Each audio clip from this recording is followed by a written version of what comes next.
This is ContraZoom, where we go back and forth about film. I'm your host, Dakota Arsenault.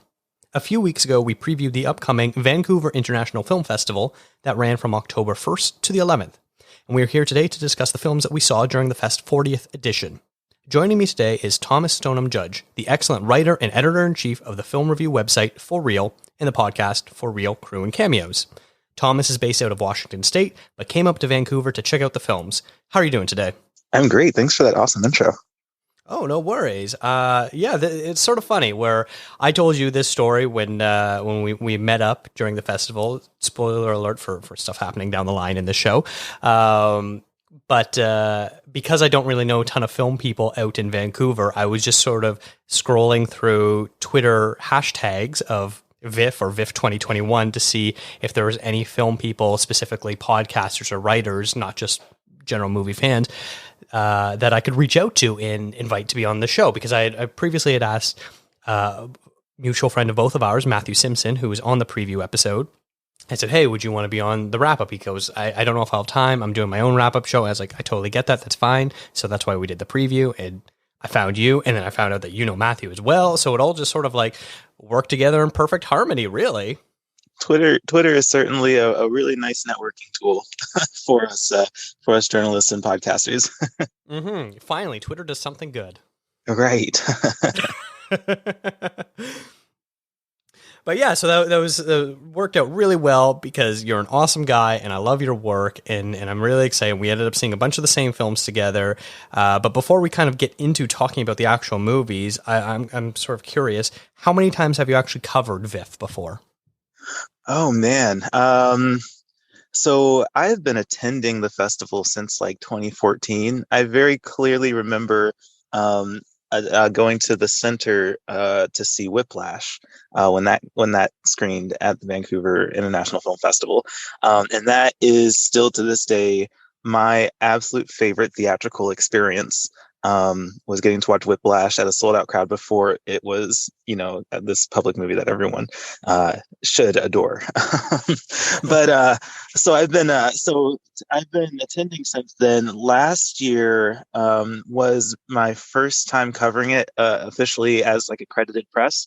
But it's always a great time, and so I was happy that we were able to do it again this year and in person. So, and like you said, it's really cool connecting with other people and other journalists and being able to do this kind of thing where we talk about the films that we see. In fact, Matthew, I actually met him at the Vancouver Film Festival probably 2 years ago. So, wow. Mm-hmm. There you go. Vancouver International Film Festival, getting people together. Yeah, that should be their tagline. Like that's literally the case, whether you're going to the movies or connecting with other journalists and podcasters. So yeah, let's pitch that to the festival. yeah I'm gonna have to send an email to them letting them know that.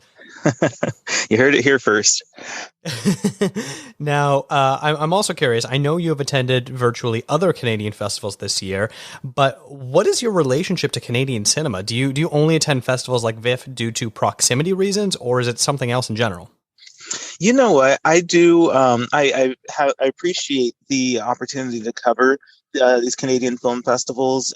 It's really awesome to be a part of. What Canada is putting on display for for excellence in film across the country. So I have covered VIFF.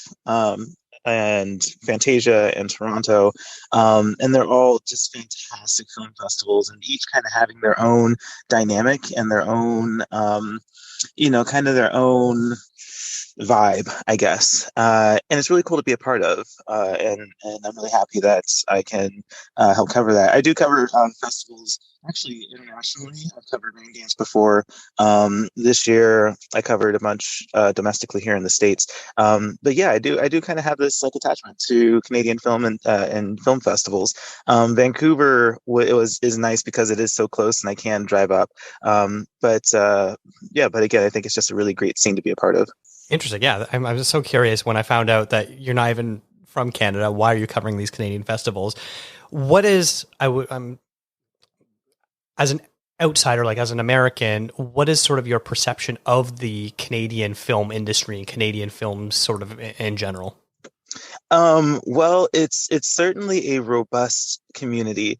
Vancouver, in particular. I mean, you're in production, so Vancouver is just this like really awesome hub for TV production and film production. And I think that that's something that isn't as embraced, at least here in Seattle, as I would like it to be, or as I would prefer. So it's nice to be able to go up to Canada and experience, that scene and how robust the industry is there. Now, obviously, America has its own like industry in Hollywood, and all of the productions that happen there. But I don't live near that, and so I live near Canada, and it's fun to be a part of that. And to, in fact, there was it was one of the days when I was up at VIFF. We were just walking down the street, and there's a production going on. Like there's a whole crew and a bunch of extras standing around, and this is just a normal thing that happens in Vancouver, but I'm like, oh my gosh, look, a film set. Like, how cool. That doesn't happen in Seattle all that much, or in Washington. So yeah, it's just a really cool thing. I guess because Vancouver can very easily double for Seattle or Washington. That's true. I'm sure that there are a lot of movies that have taken place in Seattle but filmed in Vancouver. Yeah. Now, before we get into the specific movies, I always like to talk about the actual festival experience. What did you think of the selection of movies, the platform, and sort of anything else related to VIFF? I was a big fan of the selection of films that VIFF offered. Kind of like I mentioned, the Canadian film festivals, they all kind of have their own vibe. And Canada's Vancouver's film festival really does a good job highlighting like local types of filmmaking, Canadian, British Columbia, and Vancouver filmmaking, and so I really appreciate that's something that they emphasize in their selection. But a lot of their special features were also, fantastic picks. I did get to see many of them at Toronto, but it was nice to be able to actually see the ones that I missed at Toronto in person here in Vancouver. So yeah, and we're going to talk about a lot of the big ones, but it's just every year VIFF has such a stellar lineup of films.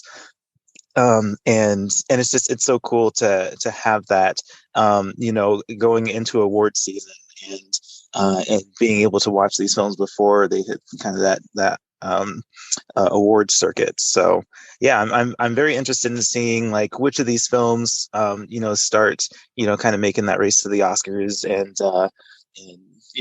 talking about them with people as they become more available to the public. Mm-hmm. Yeah, I completely agree with all of that. I really like the selection. They had a lot of movies that I was excited about, both that I know are going to be bigger and smaller selections of films that like probably aren't going to make a ton of noise outside of the festival circuit. I enjoyed that as well. Getting to go to theaters was awesome. Something that I've only done twice since the pandemic happened. And so getting to go 4 times was a lot. But it also was nice having to show the vaccine passport. It was like you felt a little confident, being like, all right, everyone here at least has their vaccine, so hopefully we're safe. And I didn't hear any news stories about like super spreader screenings. I know during Toronto there was an issue of one of the Dune screenings. They had a little breakout, and so they had to notify everyone. But apparently it wasn't very many people that actually got sick, so that was good to hear as well. And I know you can't really talk to this at all, but because you were geo-blocked, you had to come up to Canada to see everything. But the platform itself, the web portal, I thought was excellent and really easy to use. It made it very clear of what was available to watch. Could watch anything during the entire run of it. So I was very impressed with the way the digital platform aspect worked. Mm-hmm. Yeah, I have not been able to experience it with VIFF, and if I have one area of opportunity, it would be to allow the platform at least to press internationally. I know that there are festivals, geo-locking festivals is a very common thing just because of rights and things like that. So I kind of expect that and understand it, but it would be nice as press to be able to experience that so that I can talk about it. And I have been to festivals that have geolocked the festival, but do either have a press section or have special press access that they allow. So that'd be my one area of opportunity. Yes, that's completely fair. But yeah, we're here to talk about movies, so let's talk about these movies. We ended up both seeing several of the same films, so those are the ones that we're going to spend most of the time chatting about, and then we'll sort of briefly touch on some other films that the other person didn't see that we think might be of note. And so the first one I want to talk about is Belfast, which is the new Kenneth Branagh film about his childhood growing up in Belfast during the time, a period in Northern Ireland known as the Troubles, when Protestants and Catholics were clashing with each other. And I want to lead off with this one because I saw this because of you. We were messaging back and forth, and I was asking you what you were seeing, and you listed out a bunch of them, and I said, wow, I'm really jealous you got tickets for Belfast, because I was a little late choosing my movies. I was a few days late, and by then they only had standing room tickets where you had to basically wait in line to hopefully get some. And I was like, whatever, I'm not going to do that. And you said, hey, I got an extra ticket. You want to come with me? And we had barely been talking, and you offered me a ticket, and so I'm so grateful for that. And we also met up with your friends Taylor and Matthew was there as well, and we all were sitting together, and it was quite the experience. And I think you and I both felt very similarly at the end, because we turned to each other and both just like, we're so happy about it.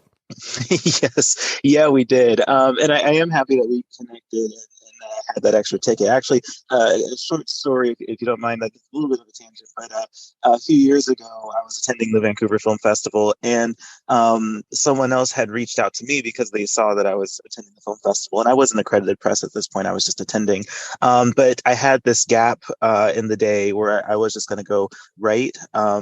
And this person reached out to me and said, hey, I see you're attending. I have an extra ticket to Cold War. Would you like it?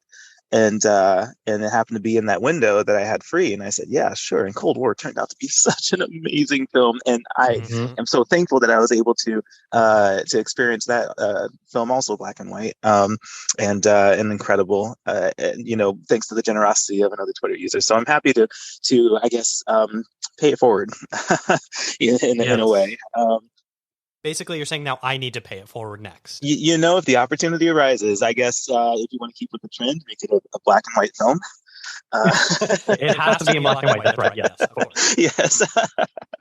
But yes, Belfast was a movie that I went into really blind on intentionally. One of my favorite things about attending film festivals is having such limited exposure to the film. It's really just like, do you know the director? Do you know their previous works? Do you know the actors? And then here's a synopsis. And so without trailers kind of giving away too much of the plot, without being exposed to the tone of the film, going into these films, I get to kind of go in blind and hopefully come out pleasantly surprised. And that was absolutely the case with Belfast. I didn't know what to expect. I thought it was going to be a lot more serious than it turned out to be. And it was so funny, and it was beautifully shot, and the performances were amazing. I just have so little to say that could have been better about it. It was a fantastic experience. And I think that when it does reach the mainstream, that a lot of people are going to like it. And yeah, I was pleasantly surprised. This turned out to be my number 2 favorite film that I saw at VIFF. Nice. Yeah. This is one where I was a little optimistic for, but I was also a little pessimistic for, because Branagh has kind of, I feel like, in my opinion, been in the weeds basically for the last decade as far as the projects he's been choosing to direct. Even some of the stuff he's been acting in has been so hit or miss lately. And this isn't like Kenneth Branagh of the 80s and 90s, who was like the greatest actor, filmmaker going at the time. For the last little while, I just really have not been impressed by almost anything he's done, or at best been like, it was okay, which is very much damning it with faint praise. And so I was a little apprehensive about going into this. And then when it won the People's Choice Award at TIFF, I was surprised, but like not super surprised, because while that's a good indicator that it will have success at the Oscars, the nature of it being a People's Choice Award was, is this a crowd pleasing movie? Not necessarily, is this a great movie, sort of thing. So it's a bit of a weird dichotomy there, where you're not always sure how the movie's really going to be. And yeah, much like you, I was just so blown away. I did see the trailer before, and that was my first hint of like, what is up with the tone of this movie? Because when you first start reading just the description of it and hearing about it, you're like, oh yeah, this is going to be a super serious movie. And then early on, there were the comparisons to Roma, and then not long after that was the very much blowback of, do not compare this to Roma. This is not Roma. And like now it almost is like being compared to Jojo Rabbit, which is very interesting as well, which I could definitely see some of the comparisons there. But yeah, this movie hits on just about every emotional beat possible. You're right. It's so funny. It's very serious. Like, I felt like I was in tears at a couple points. The performances are across the board fantastic. It's always so tricky when you have a film that is led by an actor of such a young age as Jude Hill is, but he really does carry this film in the weight. And I think that Branagh does a great job of really positioning the story, of viewing it from his perspective. Like, there's a few moments where if it was just a regular standard dramatic film or whatever, I don't think the tone or things like that would have been the right choice. But because it was from the perspective of such a young person, it really works out. And it almost, I wrote about this in the review, the way he looks at his parents and his grandparents. His parents can do no wrong. His grandparents can do no wrong, even though we know that they're fighting about back taxes and where they want to live and all this sort of stuff. There's still such an idolatry towards his parents and his grandparents that is just works so well for this film. Oh yeah, absolutely. Yeah, like you're saying, the performances are fantastic. And actually, having mentioned Cold War, when I was talking with Taylor and Matt about it, we also kind of mentioned like it does. There are moments where it has kind of this Cold War-ish feel to it. I mean, it's already got the black and white going on, but then there's that one dancing sequence close to the end, and it's like, oh, this feels familiar. But anyway, yeah, it's the comparisons that people are making to like Jojo Rabbit, I can see that. Maybe not so much to Roma, outside of the fact that they're both black and white. I think Roma is a much more serious tone, and a little bit slower paced, but or a lot slower paced. But that worked for that film. But yeah, just a lot to appreciate about Belfast, and I really do like how it turned out. It was really good. Yeah, that by the time you get to like that final musical sequence, like I was just feeling so much love for this film. It's my first 5-star movie of this year. And so far my favorite thing that I've seen so far. It is just absolutely fantastic. It's incredible. Yeah. Yeah. When you get to like like I said, when you get to that like musical sequence of mom and pa singing and dancing with each other, like that is one of like the most romantic scenes I think I've seen in quite a few years as well. Mm-hmm. Yeah, absolutely. It's like this because like you said, they're kind of going back and forth about back taxes, and there's obviously conflict there, but this scene was just like a really nice break. I guess for the characters and for the audience with all that tension, and it was just delightful. Mm-hmm. And for anyone that is a Jamie Dornan fan, you will not be disappointed. Mm-hmm. Right. In many ways. You said you're never going to step a foot in Texas again. I know, this is unexpected. Oh, nothing with you is unexpected. Your last job is over 17 years ago. That's quite a gap. Well, I've worked almost every day for the last 17 years. I moved back in with my wife last week. No, I'm calling the cops. 10, 9, Really? 8. We decided to make a run of I it. just need a place to crash for a couple of days. What's the big deal? Mikey, go fuck yourself. Look, I'm going to be straight with you. I'm an adult film actor. Excuse me? All right, let's move on to the next film that I want to talk about, which is Red Rocket, which is the new Sean Baker film about a guy who was a porn star who, for some reason, we're not totally sure, has to leave Los Angeles suddenly, and he goes back to this small town in Texas where he's from, where he's trying to get his life back together. But this guy is a schemer in a skis bag and a whole lot of baggage with him.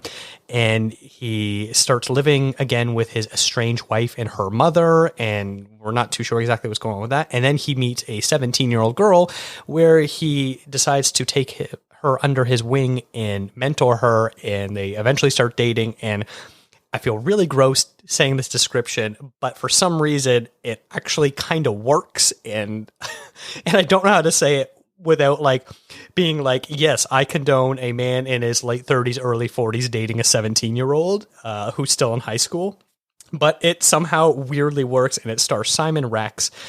And this movie is, if you're familiar with Sean Baker, who's done Tangerine and The Florida Project, which are very sort of slice of life, intimate portrayals of people who are often ignored by society, and this is such a very unique departure from those two films and some of his other work as well, that like you'll see the DNA between all of them, but it's so unique and so different from anything else that Sean Baker has done. And this one really connected with me, but I think I remember you saying that you weren't as big of a fan of it as I am, though.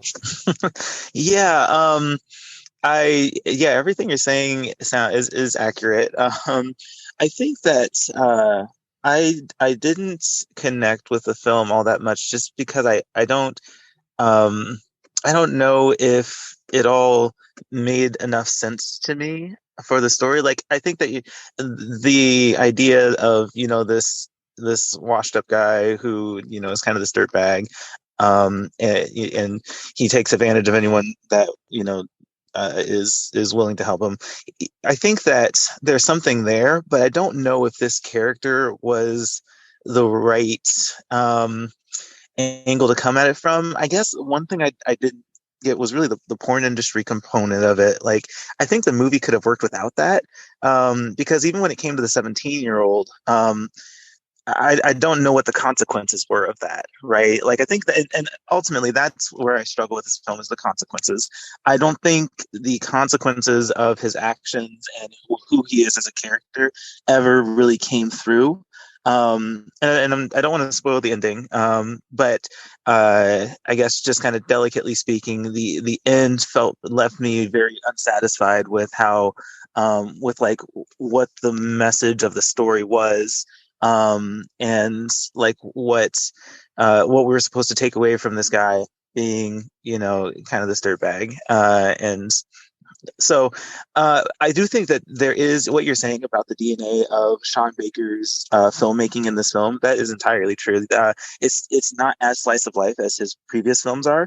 I think it does have a more traditional way of playing out.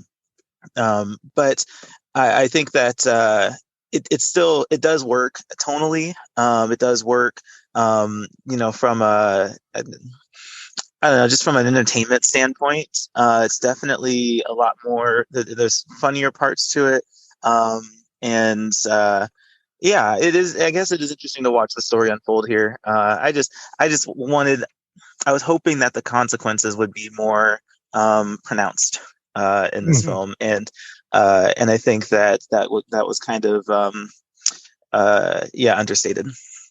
Yeah, I think that's completely fair, and maybe it's just something where that didn't bother me, because I agree with you. There was no this guy faced almost no consequences. There is a big scene towards the end of the movie that he kind of gets his comeuppance a little bit, but like it's done in such a way that like you feel like he's being wronged at that point, because it's someone else undeserving doling out this comeuppance. So it's tricky, but like I think I was just so attracted to the performance by Simon Rex, who plays the lead character, a guy named Mikey, of his charisma.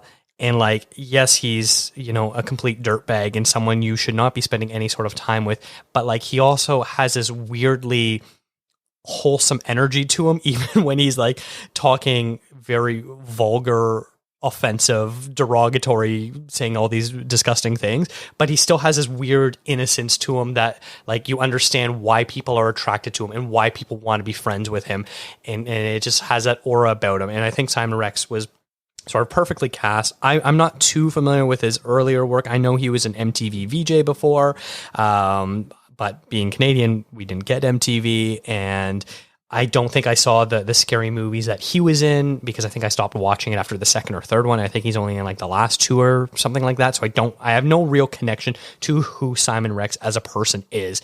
And so seeing this performance, it was so fresh for me, and he just seemed so embodied for this role. He was so perfectly cast in this role, and he just sort of gives it all. And I think that's what really worked for me. Also, the copious amounts of bye bye bye.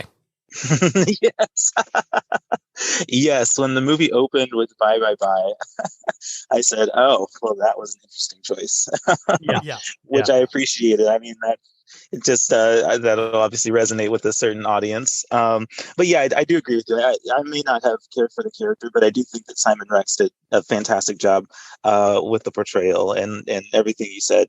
I would echo. He does have this charisma about him in this role. That despite how much of a dirtbag he is, you then have this level of empathy for him, which is interesting. It kind of like at the beginning when you're like, yeah, it kind of worked for me, even though I don't know if I want to like be saying that it worked for me. Like that's kind of the same thing with this character. Like you like him even though you shouldn't, you know?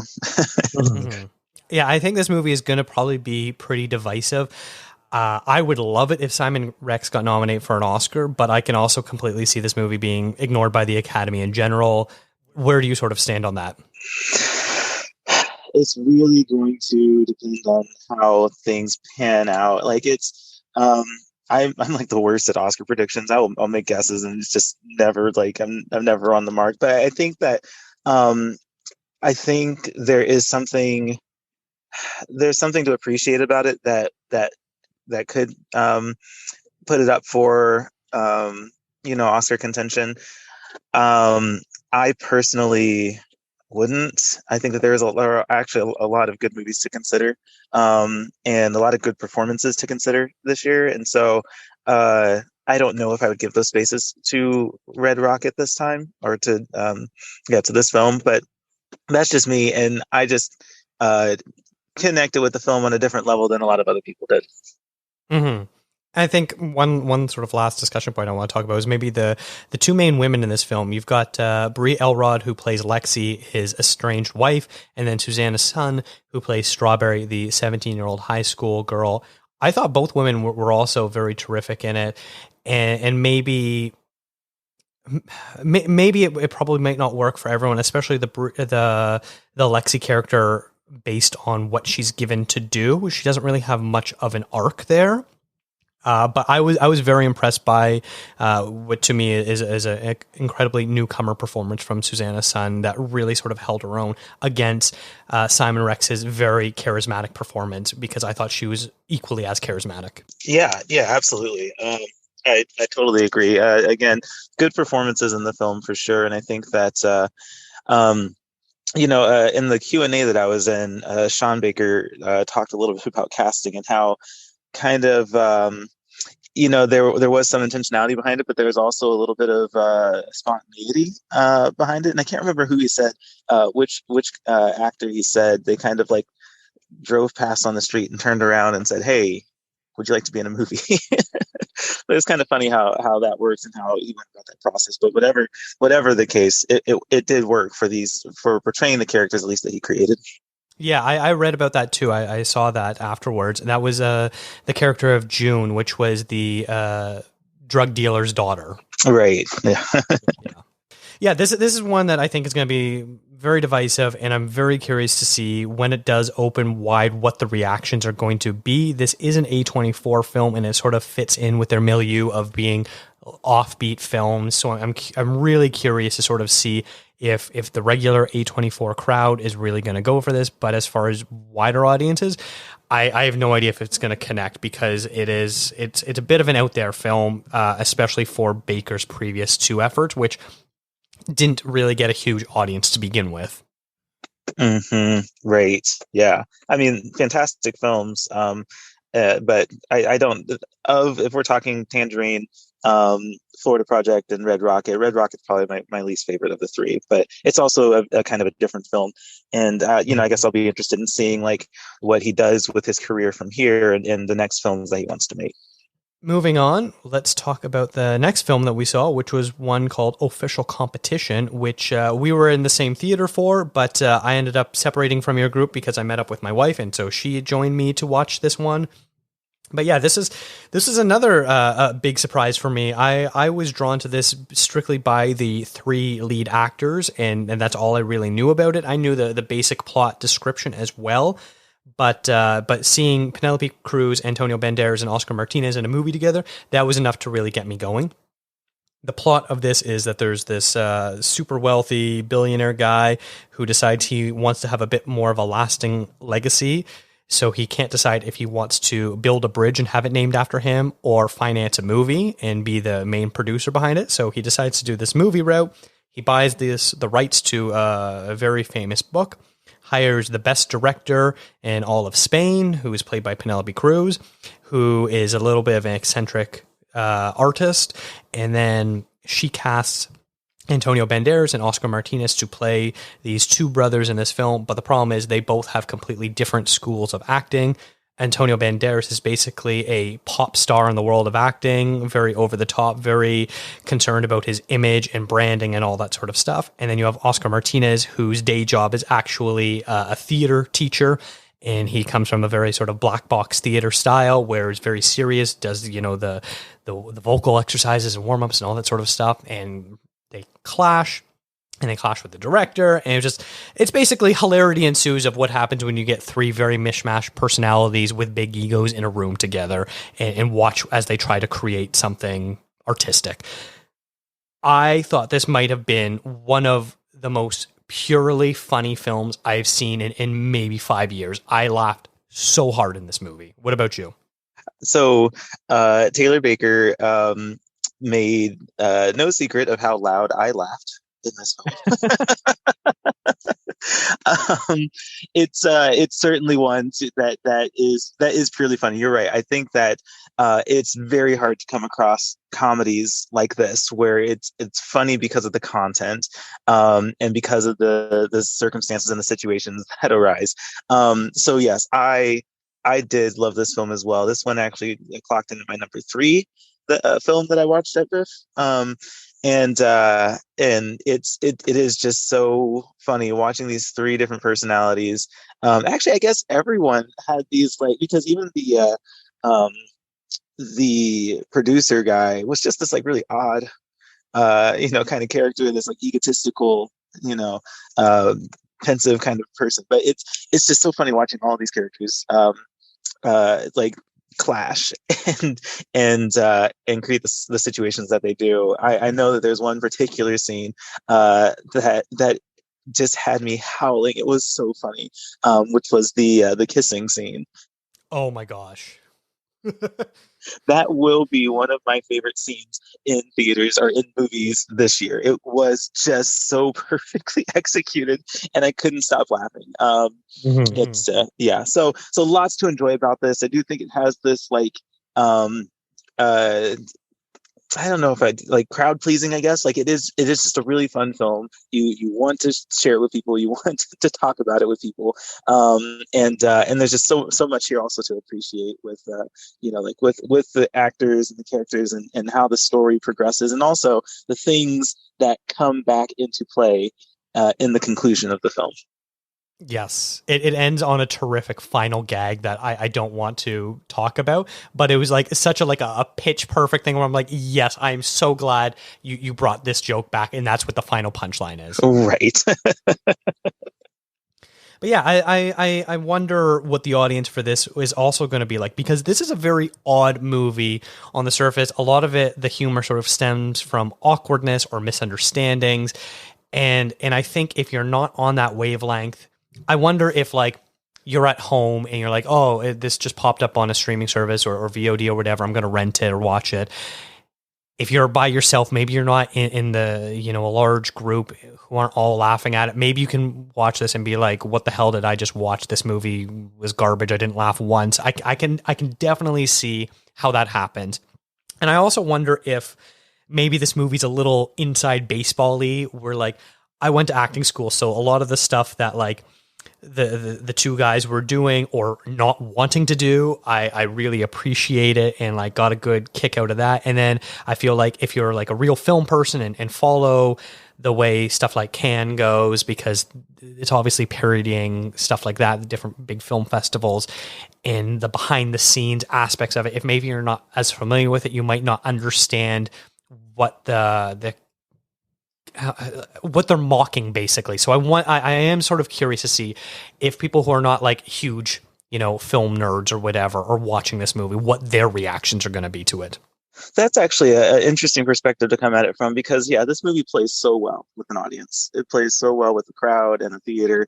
And it certainly works well in that space. I do wonder what's going to happen when it goes to streaming or VOD. And people are then decide to either watch it by themselves or at home, not in that group setting, how that would play for them. And if it would be as funny as when you're in an audience, that'll be interesting to see. I want to point out one of my other favorite gags in this movie was she wants these two actors to really feel the tension and the pressure of what's going on. And so she visualizes it by having this crane come and have this giant boulder hoisted up, and they are sitting underneath it and it's, swinging in the wind, and you can hear the chains rattling against each other, and they're supposed to act this tension out, and because they literally fear for their lives, and they're looking up, and like you see this boulder gently swaying in the wind, and they fear that any moment it can come crashing down and fall them. And she's like, no, it's safe. Don't worry about it. And she's trying to get them to like stay focused on acting. And the end of that gag is also just like, there's so many of these little gags. I guess they're actually quite big gags. They just like pay off so well. And when the reveal happened, I like thought I was going to fall into the aisle laughing so hard. That was a good sequence, and you're right. There are a bunch of sequences that do have these kind of punchlines or these reveals that make the sequence have either more meaning or reveal something more about the characters. And so, I think that they implemented that very well from scene to scene. I have to call out a friend of the show, Bill Antoniou. I know he had seen this before. He's based in Toronto, and he wasn't a fan of it, and I was a little worried. I was like, I really trust Bill's opinion. And so I went and saw this, and I loved it, as people can now tell. And so I messaged him after. I was like, why didn't you like it? And he said it was basically the same joke over and over again, and that he didn't find the same joke funny. And so I got to call him out for not finding this movie funny, because this movie is absolutely hilarious. So take that, Bill. It is funny, and I guess this kind of goes back to the conversation of like how will each person receive this film, right? Because I think you do have to be like in the space for satire, and you do have to also, I think that it helps being in the know of what the satire is about. But also, even I don't think it's necessarily the same gag over and over. I do think that there is a kind of a not a formula, but like maybe formula for like setting up a gag, executing it, and then having that punchline, and it does happen multiple times. And so I can see that. But I do think it's really funny, and I mean, I think maybe it just depends on who the person is and how they're connecting with the film. Mm-hmm. Yeah, I agree with that. And then the last movie that we both saw was one called Benediction, which is the new film from Terence Davies, the British filmmaker, which is about the life of the poet Siegfried Sassoon. So it sort of takes a unique approach where we get to see him in his younger days and then in his older days. So he is played by two different performers, much like the movie Love and Mercy, the Brian Wilson biopic, where Paul Dano and John Cusack play Brian Wilson. In this movie, Siegfried Sassoon is played by Jack Lowden and Peter Capaldi at younger and older stages, respectively. And I really enjoyed this film, despite the fact that I know that it's a very flawed film as well. You know, it starts out of him being not quite a conscientious objector, but he objected to England's continuing involvement in World War I, where he thought that the mission went from being a liberator to being an aggressor. And that he was then hospitalized for having a mental condition for believing that England should not be fighting. And then afterwards, after the war, it sort of shows his career in poetry as an artist and things like that. But also it's very much a relationship drama about the different loves of his life and how that sort of all plays out, and then eventually leading to what he was like as an older gentleman. Like I said, I love this, but I thought it was flawed. I'm sort of curious to hear your takes on this film as well. So I appreciated a lot about the technicals of the film. I actually was able to have a conversation with the director of photography about how Nicola Daly, how she went about kind of pulling off a lot of the shots and the style and everything, and so I like the cinematography. I thought was fantastic. Like, it's a beautiful film, beautifully shot, and it does have good performances. I guess I just didn't connect with it in a way that a lot of other people have, and that's not. I don't think that that's me saying it's a bad movie. It's just how I connected with it, and I think that there was a lot to appreciate, but I ended up leaving the film a little bit underwhelmed. Yeah, as far as the story goes. Yeah, that's fair. Yeah. For me, I think the flaws for me are, it sort of sets up the first early chunk of the film about his involvement in the military, but then that never really comes into play again once he leaves that behind, which seemed a bit odd that they would focus so much on that and then just sort of abandon it. Mm-hmm. And I really didn't think the Peter Capaldi section worked for me at all. He only shows up like in very brief moments in the early bits, and then the last third basically becomes the lead because we've now transitioned to Siegfried as he's older, and none of that stuff really worked for me. I thought his performance didn't match what Jack Lowden was doing with the same character, which really create a bad disconnect for me that just sort of I couldn't reconcile. And Peter Capaldi has such a unique voice. Like he's got such a thick Scottish accent, and here he's doing a British accent, but I still hear the Scottish Peter Capaldi through it. So like if anyone's watched him in like Doctor Who or In the Loop or stuff like that, where you just know what his big booming abrasive voice is, and he sort of brings that to this, and it isn't what works for the character. And that was just something that just really didn't work. But on the flip side, I thought Jack Lowden as young Siegfried was absolutely terrific. He brought so much to this table, and I really felt every emotion he was going through. And it's interesting because I feel like most of the time, we watch movies of queer romances and relationships.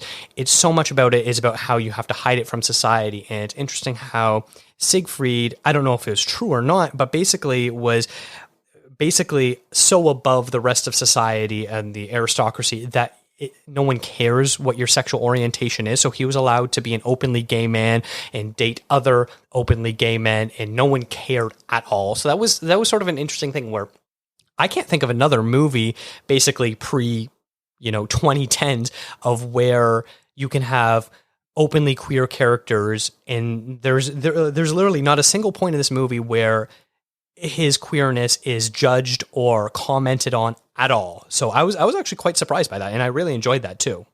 Yeah, I guess that is a good point. I was just thinking towards the beginning, he obviously doesn't feel confident or comfortable with being too public. But even in that case, there's the doctor that kind of supports his sexuality, and so yeah, there is a lot of support and acceptance of that throughout this film. And I guess I didn't think about that.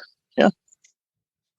Yeah, it was interesting. That was just something I felt I needed to comment on, where like I don't think I've seen something like that. But I really like the performance by Jeremy Irvine, who played Ivor Novello, who is a very famous British singer and actor. If anyone's seen Alfred Hitchcock's The Lodger, he is the main actor in that, who plays the Lodger.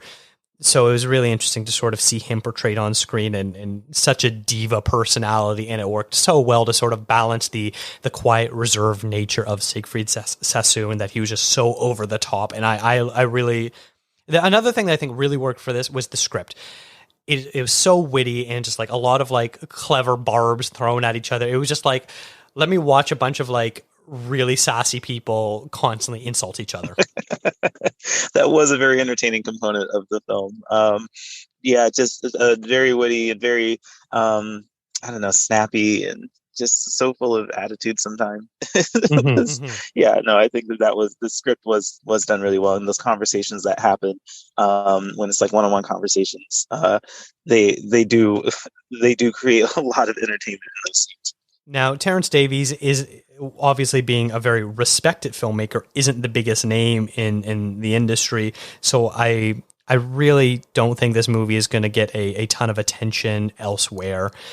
I know some other people have been seeing it, and a lot of people really aren't super high on it. Like I said, I'm very mixed on it, despite the fact that I do love it. It does have a lot of flaws. But yeah, I think this is unfortunately going to be a movie that a lot of people just are probably never going to end up watching. Yeah, which is unfortunate. I think that there is a lot to appreciate about it, but yeah, for all the points that you said, it might go under the radar. Yeah. And then one thing I actually forgot to mention is with Official Competition, it actually won the Audience Award for the Galas and Special Presentation section, which is very interesting. The way that they sort of break it all up is it's based on the category. So there's like 12 different audience awards. So I don't really know what that all means. There was no real like clear favorite from the festival. I rate it, both Official Competition and Belfast, I gave it a 5 when I was submitting my ballot. So I was very happy with that, but I was a little surprised that Belfast wasn't the winner. Maybe because it only had the one screening. I think Official Competition had 2. I don't know. I mean, I would imagine so. I don't know how they average that out when movies have more screenings than others, because there was only the one Belfast screening, and I think that was unfortunate, because I would have, it would have been nice for more people at the festival to have been able to experience Belfast, but I think that might have something to do with it. Official Competition did have more exposure at the festival. Hey there. If you're listening to this podcast ad, first off, you've got great taste in podcasts. Kudos to you. But secondly, you probably like movies, watching them, thinking about them, analyzing them, and reviewing them. And while the tales we see on the big screen do merit discussion, I think that's only half the story. Why do we see so many sequels instead of original films? What determines which films get sequels in the first place? Is it more the directors making a big hullabaloo about seeing their films in theaters than on streaming? And beyond the obvious social good, why is making more diverse films important? The answer to all these questions and more can be found on my podcast, The Box Office Watch, where we keep watch on how much money movies are making and why. My name's Paulo, and I'm your host. For better or worse, Hollywood is the business, and which films are profitable and which aren't determines what kind of films get greenlit and which ones don't. Each week, I go over the box office charts to understand which films are on that path to profitability and which ones aren't, as well as to understand any major headlines in the movie industry that might affect those bottom lines. I help you understand industry terms like exhibitor splits, multipliers, and per theater averages. And honestly, the story of how a film grew wings and flew at the box office or fumbled around and flopped can sometimes be more engrossing than the actual story on screen, in my opinion. Box Office Watch can be found on all major podcast stores, including iTunes, Spotify, and Google Play. Make sure you subscribe, and I hope to catch you there. And remember, our watch goes on.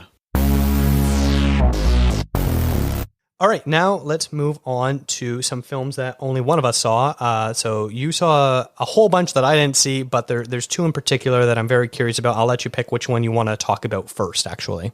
You know what? Let's start with Drive My Car. I'm going to start with this one because it's such a good movie. So emotionally involved, and I think that the emotional impact of the film, even though the film is 3 hours long, the emotional impact of the film is so strong, and how it's formatted is also a little unique as well. And a lot of people resonated with this film very strongly, and I wanted to, like, really badly. The 3 hour runtime, I think, is entirely necessary for this story, for what was being done with the story. But there's a problem for me with scheduling a 3 hour film at 9 o'clock at night, in that I'm an old man, and it was a long day. And so I was pretty exhausted by the end of the film, and I wish that I had been able to go to the press screening of it early in the week, when it played at like 10 in the morning. That would have been a much better time for me to be able to like soak in everything that this movie has to offer.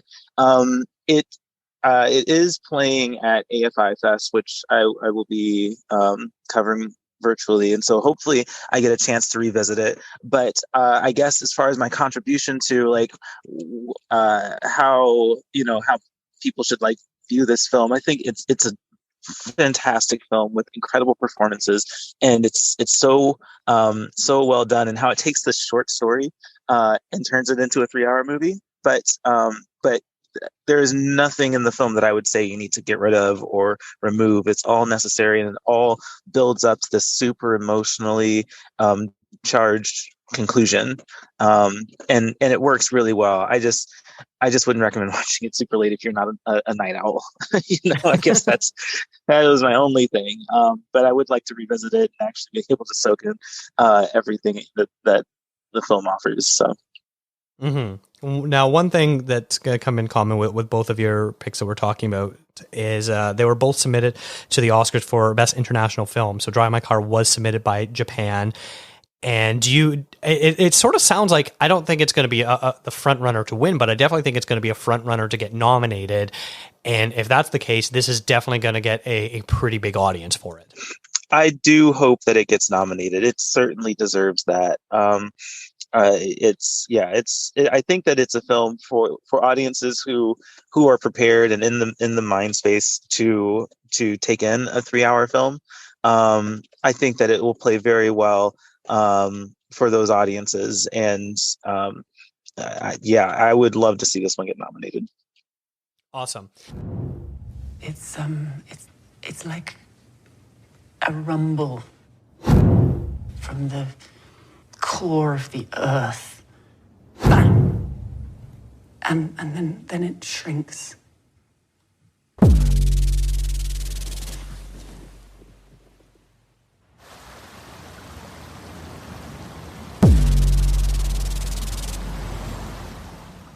And so the next one that you saw that you want to briefly talk about is one called Memoria, directed by Apichatpong Rastakul, which he normally makes Thai films, I believe. He's from Thailand, and this movie takes place in Colombia and was submitted by Colombia, but it also stars Tilda Swinton. So I'm very, very curious about this. So please tell me more about it. Memoria, a lot of people will not like Memoria.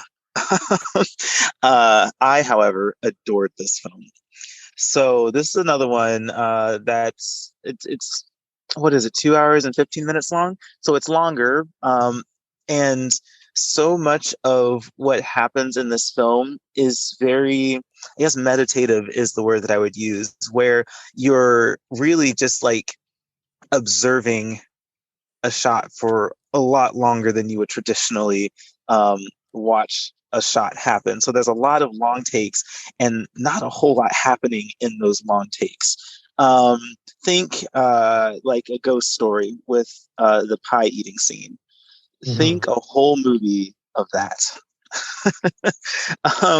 But here's the thing is that I in the moment am trying to like figure this movie out and also trying to be patient with it. This was another late showing, and I'm trying to be patient with it and experiencing it. And where the story goes is what kind of kept me interested, because the premise is almost like this kind of mainstream premise. It's not a very mainstream film as far as the tone, but the premise seems pretty mainstream. Where Tilda Swinton's character like hears this boom that nobody else can hear. Like that's a captivating premise in my opinion, and so she goes to like figure out why she's hearing this, and I spent a lot of the movie concerned that the answer was going to be too abstract or too I don't know, like not a very concrete or satisfying answer. I don't want to spoil the answer. I'm not going to, but it did come to a conclusion that that wasn't that at least answers it in a way that is understandable, I guess. But ultimately, like when it comes to like my connection with the film, I really appreciated the experience of being of following Tilda Swinton's character through this journey, and like the spaces that she ends up in, and the events that kind of lead up to the conclusion. There's so much about it that that I appreciated and that I liked and that I enjoyed sitting with for so long. There are some times where it's like, okay, are we going to move on yet? But what I took away from the film were the moments where sitting and lingering and idling and just like meditating on these like spaces and events and things like that. It sat well with me, and I took that away from the film and was able to just like live with the things that I loved about it. Right. So I don't, this isn't a movie that everyone's going to like. Matt made it clear that he was very mixed about the film, and it will not play well, I don't think, with mainstream audiences. But for me, it was a wonderful experience and a really cool thing to have been a part of, I guess. Mm-hmm. Yeah, well, Apichatpong Weerasethakul is not exactly a mainstream director, even at the best of days. Like his films, Uncle Boonmee, Who Can Recall His Past Lives, and Cemetery of Splendor, they're very philosophical, meditative films. So, like, how big of an audience are you going to get? This will probably be, his most well-known film, strictly because it has someone as big as Tilda Swinton in it. But what's that really going to say anyways? I'm really curious to get your take on the release strategy that they have. Neon, which is distributing it in the US and North America, planned on never having it come out on a streaming platform or on home release. And so that has angered a lot of people. As someone who has seen it, how do you feel about that? So it's funny. I was talking with Taylor Baker about this, and we were talking about the release, and I said, well, I think it's a very creative marketing strategy. Marketing is what I do for a day job. And so I'm like, oh, it's a very creative marketing strategy. And I would love to see how it pans out. And he says, yeah, you only feel that way because you got to see it. And he's not wrong. I would be very annoyed if I missed it at VIFF and didn't have another chance to see it until whatever that one week is that it plays at that one theater, that hasn't been announced yet. So in Seattle or Vancouver. So I think I am genuinely interested in how this plays out, because I don't think it belongs in like wide release or even limited release. I think and I also think that the Tilda Swinton component of it, she's phenomenal in this movie. Just a fantastic performance, especially with how difficult it probably is to do a lot of nothing. I mean, not a lot of nothing, but like to be as stoic, I guess, in this movie. But I think that's going to upset a lot of people. People are going to come to this film thinking, oh, Tilda Swinton, she was the ancient one in Doctor Strange and all these other mainstream roles that she has. And it is not that at all. Like you're mentioning, this director, he doesn't do that. Right. And so I almost think that's going to backfire on this film, because people are going to come expecting kind of a mainstream Tilda Swinton performance and movie, and they're going to get up and leave the theater uh, because it's not that at all. So I think maybe from that perspective, where Tilda Swinton is kind of the the attraction here, that this is probably a very creative way to I don't know, to like curb that interest level. When don't put it out so that everyone can see it. Put it out very limitedly. Keep that demand really high, and only the people who are invested into this type of filmmaking will go out of their way to watch it. Now, I mean, is that fair for people who haven't seen it? I would say no. But it is actually for American audiences. It will be at AFI, and I'm not sure if it's virtual. If it'll be virtual, but AFI will be screening it as well. And I would say go into it with caution, and just be prepared to just have a kind of a low expectation for the entertainment value, and just be ready to kind of appreciate the art of meditation, I guess. Mm-hmm. Interesting. Yeah, I have a few thoughts on the release strategy, and I know because I haven't seen it, I can't really talk to the content of the film, but as far as the release strategy, it was so funny when it got announced. All I think about is for the last year and a half, how everyone's been so sad and depressed about hearing boutique theaters closing down, and how the world of movie watching has shifted to mostly be an at-home experience. And everyone's always like, you need to see movies in theaters. You've got to go see it in theaters. It's the best possible way to do it. You know, you get immerse yourself. It's easy to not look at your phone and not be distracted by anything. And then this comes out and they're like, all right, we're only going to play it in theaters. And everyone's like, no, that's terrible. What are you doing? And so I just think of the meme of like being like people complain about the theaters, and then Memoria exists and people are like, no, not like that.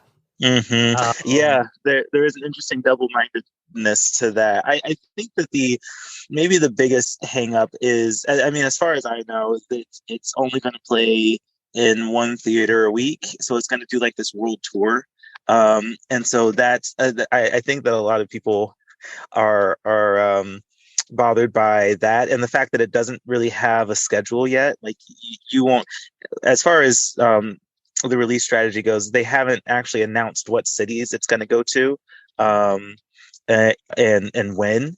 And so that can create a lot of frustration with people that want to see it. It's like, I don't even know when I can see it. And if I think if they want this to be a successful campaign, that they would put out, a schedule for like when it's going where, at least for, I don't know, the next year. And then, after that, you just continue your world tour and go wherever and announce on that, like that rolling basis. But just announcing, yes, we're going to show this so limitedly that a lot of people aren't going to see it. But we're not telling you yet where we're putting it.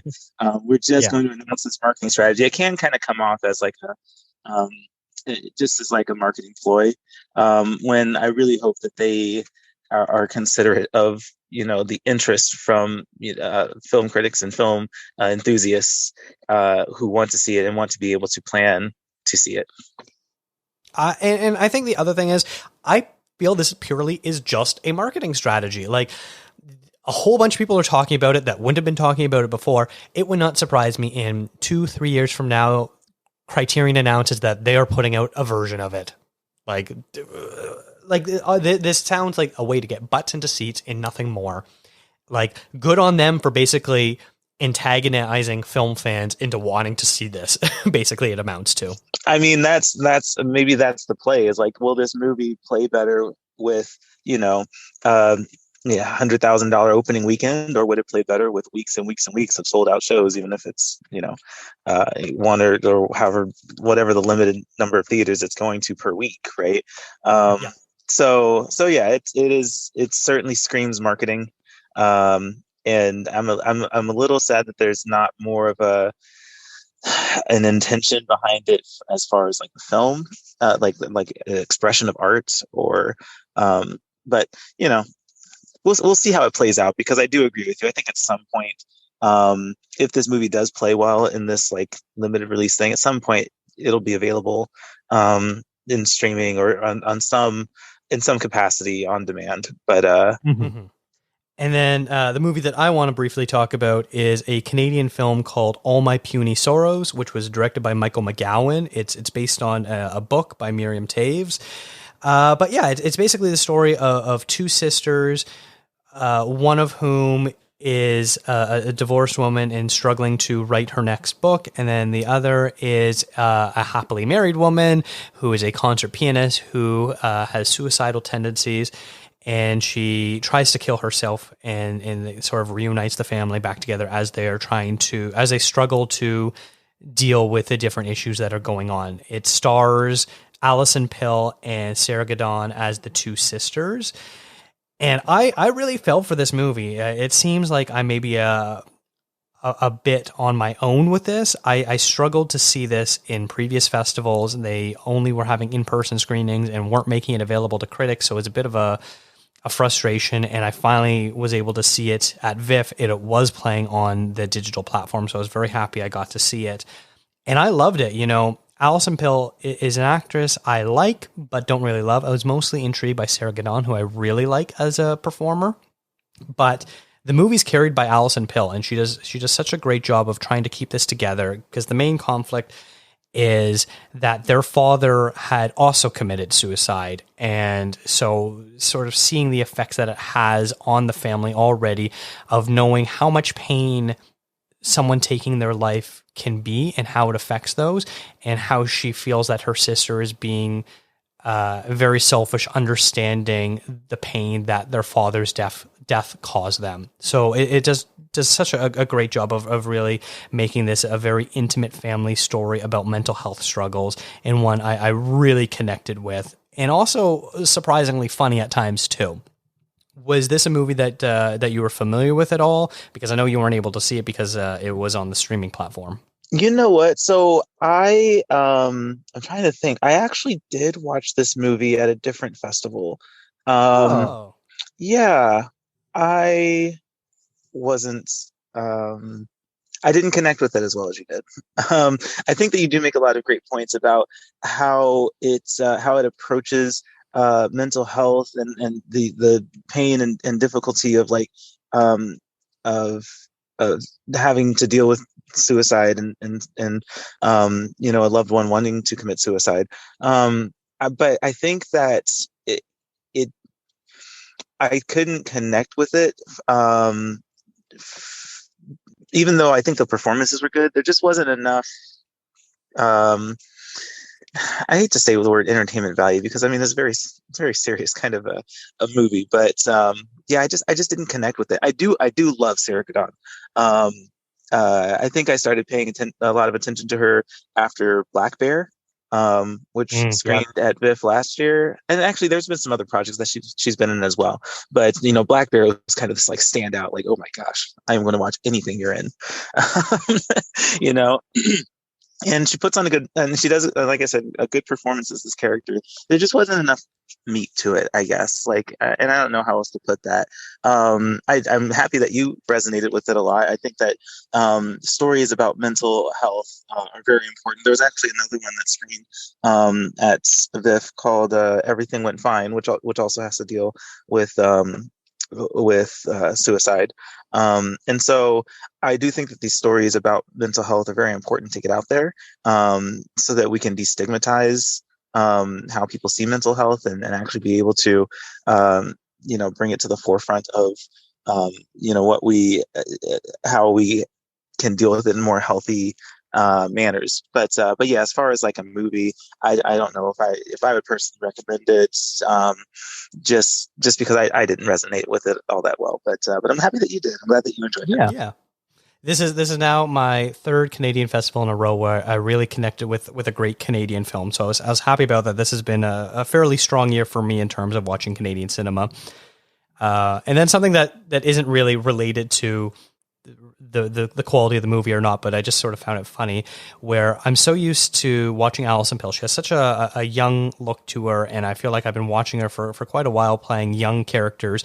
Her having a teenage daughter, I was so thrown off. I'm like, they cannot honestly expect me to believe that Alison Pill has a teenage daughter that's 15 years old or something like that. And then so I look up her age and I do the math, and I'm like, Oh man, she totally could have a 15-year-old daughter. She is old enough. What is going on? Yeah, like she was born in 1985. Oh, okay. Huh. Yeah, I guess so. Yeah, so that was just something a little surprising, but it definitely sort of made me look at her a little bit differently. Be like, oh yeah, I guess I have been watching her act in movies for like 12, 13 years now. Right. But yeah, that sort of wraps up our different coverage of movies we saw. I know you obviously saw a lot more. I saw a few different ones as well. You had seen plenty of films at other festivals that were screening at VIFF. But like, as we said at the top of the show, this was just an excellent selection. And it was my first VIFF, and I'm so happy I got to do it. And I'm really excited to do it again next year. Oh yeah, absolutely. VIFF is something that I look forward to every year and try to plan around. So yeah, I can always count on VIFF having a fantastic selection of films and always being a great experience. So yeah. Well, thank you so much, Thomas, for joining me today. Where can people follow you, and what have you been working on? Yeah, absolutely. I obviously my coverage of VIFF. You can find that at moviesforreal.net. Both me and another writer for our site, Taylor Beaumont, were able to put some reviews out for films, so you can find my content there. I will also be covering AFI Fest virtually, which I'm looking forward to here in a few weeks. So anyway, all that's at moviesforreal.net. You can connect with For Real Movie News and Reviews on Twitter, Facebook, and Instagram at Movies for Real. And you can also connect with me on Twitter and Instagram at Being TSJ. Awesome. Well, I'm going to include links to the show notes for people to find your coverage of VIFF and everything else associated with your website. But you can also follow this show on Instagram, Twitter, and Facebook at contrazoompod, and let us know what you thought of VIFF, if you saw anything and you liked it. Send an email to contrazoompod@gmail.com. Thank you to Eric and Kevin Smale for the theme music and to Stephanie Pryor for the logo design. If you like to listen to podcasts on YouTube, we do post all episodes there too. Thanks for checking us out.